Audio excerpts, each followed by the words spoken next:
Alright, I'm coming back.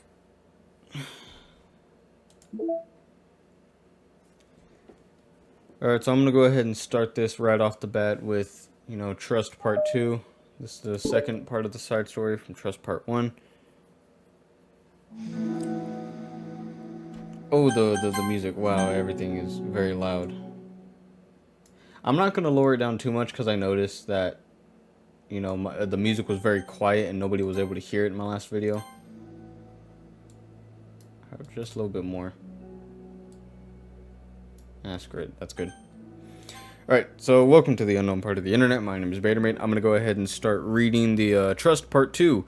And I'm actually what started off as a simple narration of the first story is now actually a part of my heart. And I'm going to actually read the rest of the side stories because I'm actually loving it. Alright, so here we go.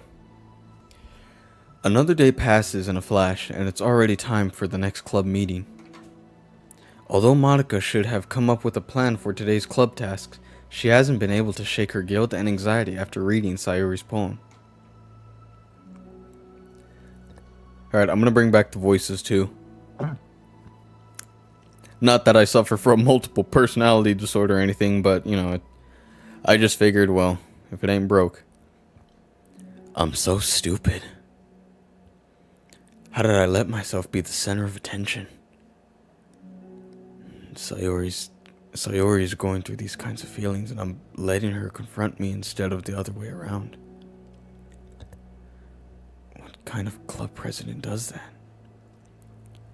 This whole time, I didn't think to ask about her feelings. So much for the stupid vision. Sayori enters the club room with her unusual smile. Usual smile. But upon seeing the downcast Monica, her smile quickly fades into an expression of concern. Monica, is everything okay? I'm really sorry. I'm such a terrible friend. Huh? What are you talking about? You're an amazing friend. Monica shakes her head. I made this all about myself. Even you said so yesterday. You told me that I'm trying to make the club that I need the most, right? But my problems are so trivial compared to yours. Sayori responds quietly. What are you talking about? But she says that, her face darkened. Through the silence, Sayori mutters her realization. I left my folder here. Monica stares blankly ahead, unable to come up with a response. I wasn't ready to share those. Now you're worrying about me? I don't want that. But why? We're friends, right? Wordless, Sayori nods. Friends look out for each other. I want to be here for you as much as you're here for me. Another long moment passes in silence. The air is incredibly heavy. This is different. It wasn't just about you yesterday. It was about the club. Besides, things were so happy yesterday. You don't need to do this all of a sudden. I don't want that. I like happy, so if you do this, then you're just being selfish.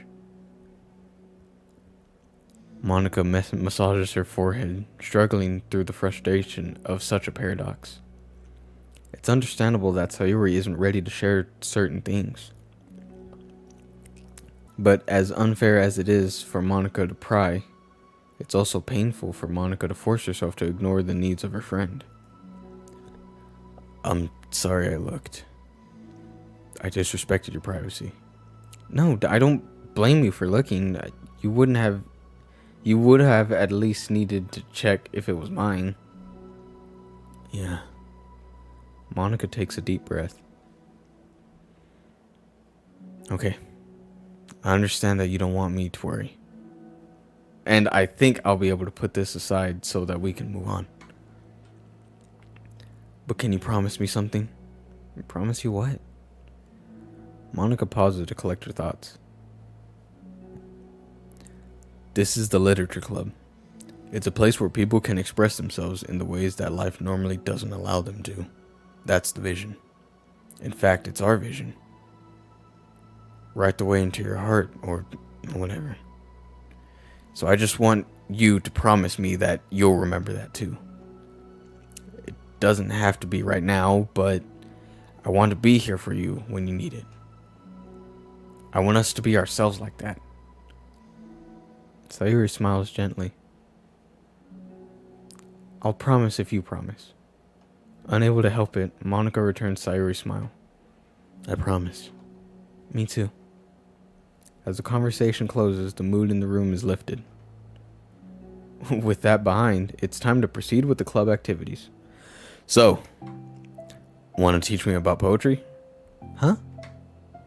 But what about recruitment? It's fine, we have plenty of time for that. But right now, I feel like I want to do this. I mean, I do have to fulfill my end of the promise, you know? There's no way I could say no to that. Just don't expect much. I do a lot of writing, but it's not like I'm a scholar or anything. That's fine. I think I just need, like, some motivation. I never knew where to start when it comes to writing poems. Starting isn't so hard. You kind of just need to write down your feelings and see where it takes you. Yeah, but that wouldn't come out any good. It's not supposed to. You're gonna have to fight your perfectionist mind at this one. Or on this one.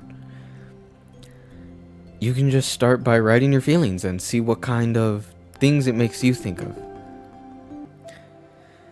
And then you can turn your feelings into a little story.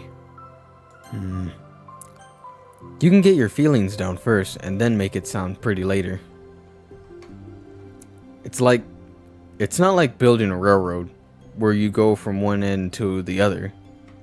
It's more like a college where you find all the things you want to put in and then you arrange them in a pretty way. At least that's how I do it. It's not like it's the only way. But it's a really good way to not get stuck right at the beginning. I understand.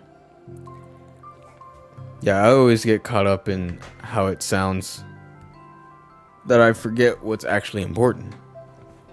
Monica pulls out a pen and paper to start writing on. Stop being a perfectionist, you idiot. I'm just kidding. Monica scribbles out "you idiot" after she writes it down. No, keep it. What? Why? Are you calling me an idiot? Of course not. But the point is, you're not supposed to police your feelings, right? Be as dramatic as you want. But I was just... well, yeah. Underneath the scribble, Monica rewrites you idiot. She stares at the paper. Her words stare back at her. It's kind of funny how I wrote down what I'm mad at myself for, and then I did the exact thing anyway. This is really gonna take some getting used to. I believe in you. Thanks, I do too. Me, I mean. But also you, of course. Monica continues to exercise, jotting down her thoughts. It's surprisingly quite a struggle to write without overthinking it. But after a while, with Sayori's guidance and encouragement, Monica's sheet of paper begins to look fairly lively, peppered with all of her random thoughts. Monica looks up and down at her sheet. Gosh, I feel so tense looking at this. I hate it. But it's also kind of liberating. I can tell how hard you're trying. It makes me happy. I think you'll be good at writing poems. Don't give me too much credit. I'd have to try really, really hard at it. But I think it's something that I'll enjoy doing. With you. Sayori beams. I'll stop here, but we still have time. Let's try to work on our new flyers for the club. I won't be so picky about the language. Yeah, let's do it. Monica and Sayori proceed with their work. With each passing day, the two of them become more confident in the club. Not simply from their recruitment plannings, but from their vision as well.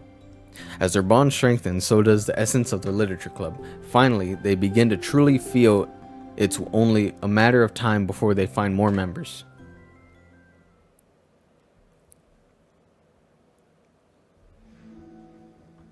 Another day passes. As usual, Monica is the first one to the club room. With her is a printout of the revisited literature club flyer, complete with all new ideas Monica and Sayori came up with. If only there was the flyer we gave to that one reading girl the other day. It's so much more attractive than the old one. But the catchphrase is featured clearly in the center of the flyer. Write the way into your heart. Surely common sense would say that one writes from the heart, not into the heart. But the message being delivered is that one can use writing to discover themselves. Hopefully Monica and Sayori had thought that it would be enough to garner some curiosity from students. Why do I feel so tense looking at this? Monica thinks back to the previous meeting where she performed the writing exercise. Was I always this bad at expressing myself? How am I supposed to be the president if I can't even demonstrate what the club is supposed to be about?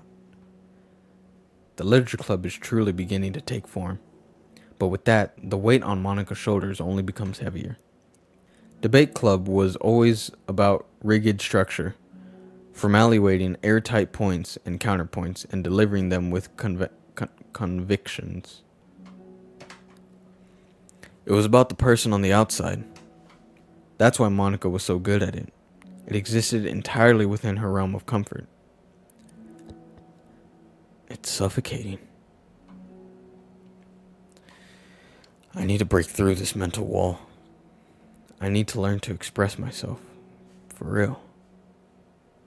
Monica pulls out a sheet of paper and grabs a pen. She presses the tip of the pen firmly against the paper.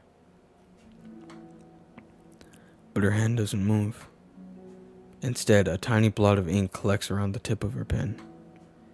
Monica lifts her pen and stares at the little blotch. For some reason, she feels compelled to run her finger across it. And she does so. The black ink smears across the paper, ruining Monica's canvas. Ugh.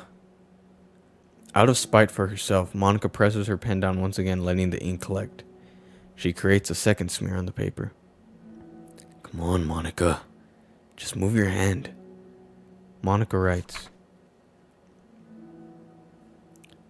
"This is what I get for seeking perfection. A stain."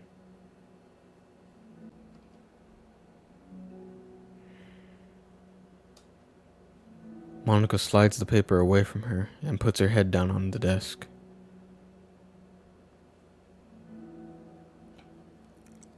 The air conditioner seems louder today.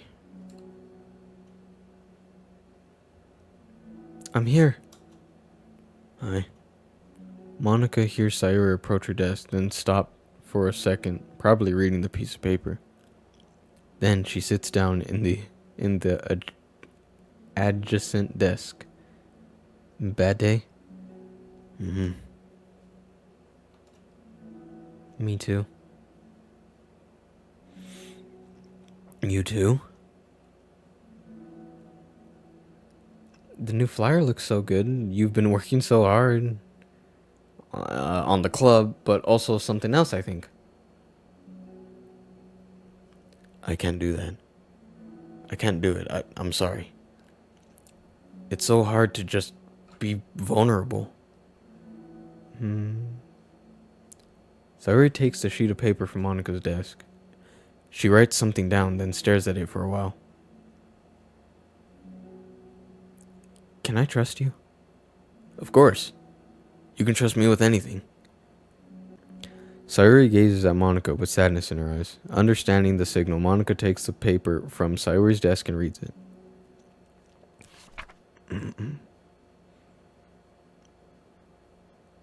Sometimes I'd want to die.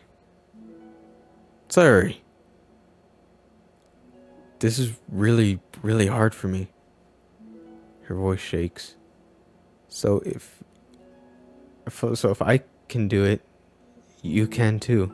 Because you're like a million times better than me. That's completely not true. Sayuri takes a deep breath, trying to steady herself. There's something about me that I've never told anyone before. Even now my head is like screaming at me to stop. Wait, you don't have to force yourself. I mean, just because of the promise yesterday, I want to. It just feels right. I mean, maybe it's the part of the reason I came to the club in the first place. This is the literature club. I trust you. More than I'm scared. At those words, Monica stood up. Sayuri must have taken days to work up the courage for this. Were Monica's own futile but genuine efforts actually the push that Sayuri needed? Sayuri's deliberate breaths can be heard over the air conditioners as she prepares herself to continue. Monica waits in gentle silence. I have this problem where I get really upset when people worry too much about me. I can't control it. It's like, why waste your energy worrying about me when you can just be happy instead? So I never tell anyone about these kinds of thoughts I have. It's so much easier to just smile and help everyone else be happy. But that's terrible.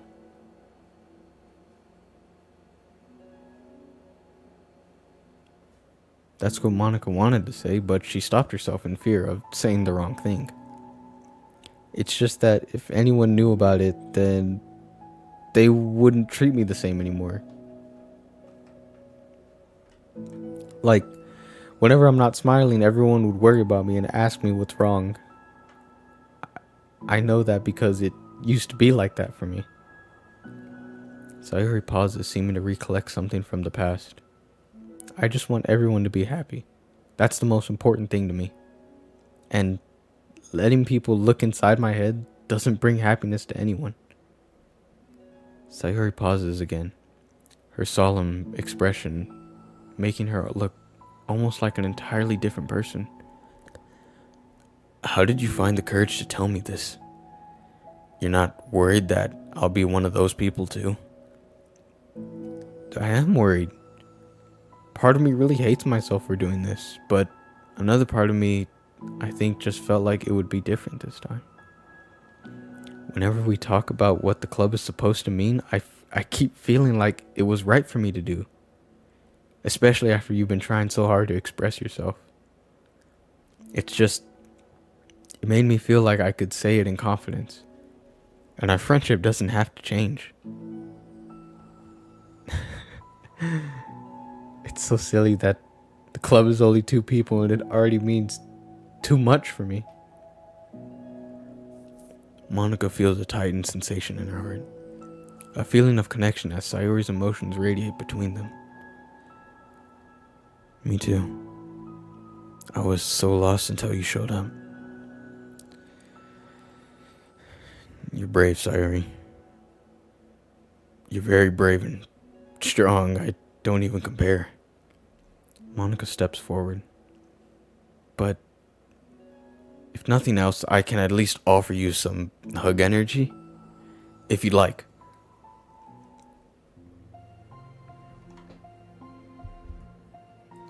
Wordless, and without a smile, Sayuri rests her forehead on Monica's shoulder. Through their contact, Monica can almost feel the torrent of thoughts swimming in Sayuri's head. And in this moment, enhanced by the air of the club, Monica realizes that all the days that have been passed, this is the one where she really, really hopes that nobody walks through that door. She speaks softly. You're like The sweetest girl I've ever met. You can say anything, I'll never judge you. I promise. Sayori's breath begins to quiver. She takes several deep breaths, trying as hard as she can to speak, to say the things she never once dared to say out loud. Finally, she speaks in a choked voice. I'm so worthless. I'm worthless and everyone would be better off without me. She suppresses a sob as a tear falls down her cheek. I'm just an inconvenience to everyone. I'm not good at anything. It just feels like everyone just has to put up with me. I hate it. The more Sayori speaks, the more she fails to control her voice, falling victim to the overwhelming sadness clutching on her throat and chest. I don't want to have these thoughts. I want them to go away. And now I'm making you put up with me. I just want to die. As soon as Sayori loses her composure, Monika becomes determined to keep her own. She only wants to be what Sayori needs right now. So she won't let any sadness show. Her voice comes through as soft and gentle. This isn't putting up with you. It's just being your friend. Monika offers a few words of comfort. But she knows Sayori said it herself, that the thoughts Sayori experiences are the ones that don't belong, and Monika can magically make them go away. The most she can do is help Sayori battle them, like any good friend would. You have so much value. To me, and your other friends too. This club wouldn't be the same without you. I really mean that. You coming here was the best thing that could have ever happened. Even if we never got our other members, I would still be happy. That's what you brought here. You brought us a vision, and you also brought happiness. And that's your favorite thing to do, right? Sayori doesn't respond, but Monika feels her gentle nod. No more words are needed between them. The two share their embrace for a while longer, Monika letting Sayori take as much time as she needs. Once her breathing steadies and her sniffles fully cease, Sayori lifts her head and wipes her eyes. Guess I needed that. Some days are harder than others. Well, I'm here whenever you need me. But any other time, I'll make sure that things are the way they usually are. If that's what makes you happy. Mm-hmm. Thank you. You're the best. No, you are. The two exchange smiles. You know, I'm sorry to bring this up all of a sudden, but have you considered talking to a professional? Sayuri nods. It's scary, since it's already so hard to tell people. Yeah.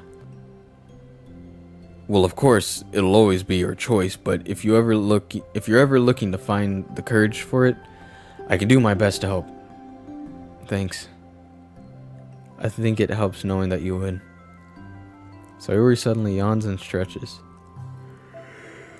Well, you've made me tired.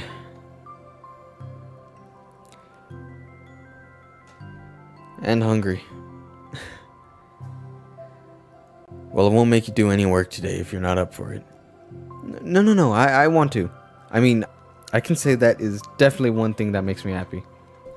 Monika smiles, but I might want to get a snack first.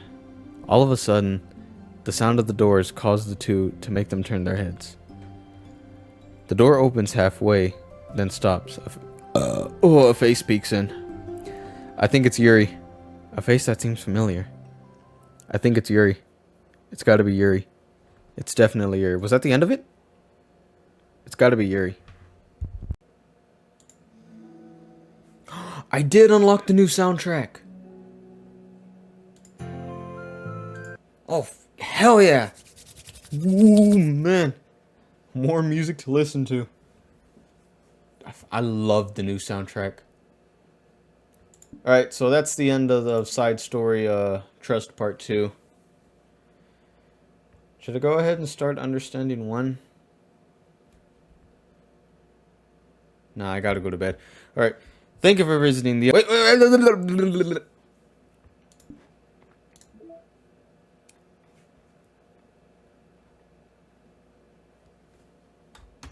Hey, wait a second. That doesn't count as a poem? The poem where they smeared the ink all over the page? Yeah, apparently that's not a poem that I can save. Or that's in the pictures. Oh, but the CG's there. Alright, that kicks ass. Secret poems, backgrounds. Okay, nothing new. But you do unlock the music. And that's amazing. That gives me motivation, again, to look at the other side stories. But I'm not going to. So, thank you for visiting the unknown part of the internet. My name is Batermate, and deuces.